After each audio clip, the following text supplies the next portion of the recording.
త్రిమూర్తి సాయిలోని ముఖ్య అంశాలు. షిరిడీ సాయి దివ్య చరిత్ర. 2 నెలలు కాగానే దేవగిరమ్మ గర్భం ధరించింది. సంవత్సరం తిరిగే లోపులో కుమారుడు జన్మించాడు. మరో సంవత్సరం తర్వాత కుమార్తె కలిగింది. 3వసారి ఆమె గర్భం ధరించింది. దైవలీలలు ఆగమ్య గోచరాలు. భార్యకు నవమాసాలు నిండేటప్పటికీ బవారియాకు ఎక్కడలేని తీవ్ర వైరాగ్యం కలిగింది. ఈశ్వరుడిని కన్నులారా చూడాలని తపన అధికమైంది. ఇంటిలో ఉండలేకపోయాడు. భార్యతో, నీవు భగవంతుడిని చూచావు, నేను కూడా ఈశ్వరుడిని సందర్శించాలి, అడవికి వెళ్ళి తపస్సు చేసి ఈశ్వరుడిని దర్శిస్తాను అంటూ ఇల్లు విడిచి అడవిలోకి బయలుదేరాడు.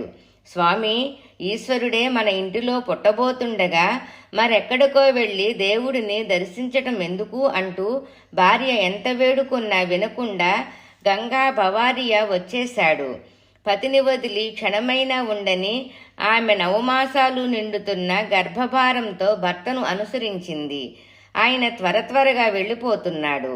దేవగిరమ్మ భర్తను కలుసుకోవాలనే కష్టంతో నడవలేక నడుస్తున్నది.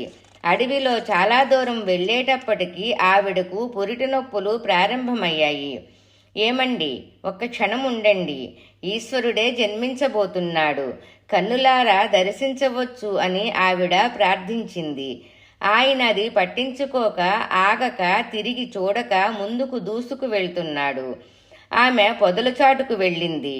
క్షణాలలో ప్రసవమైంది. దివ్య తేజస్సుతో కళ్ళు మిరమిట్లు గొలుపుతూ కుమారుడు ఉదయించాడు. ఆ రోజు రంజాన్ పండగ దినం. ఈశ్వరుడే జన్మించాడని సంతోషించాలో, భర్త పసివాడిని చూడనైనా చూడక వెళ్తుండడానికి శోకించాలో తెలియలేదు. పసిబిడ్డను తీసుకుని వెళ్ళడానికి కుదరదు.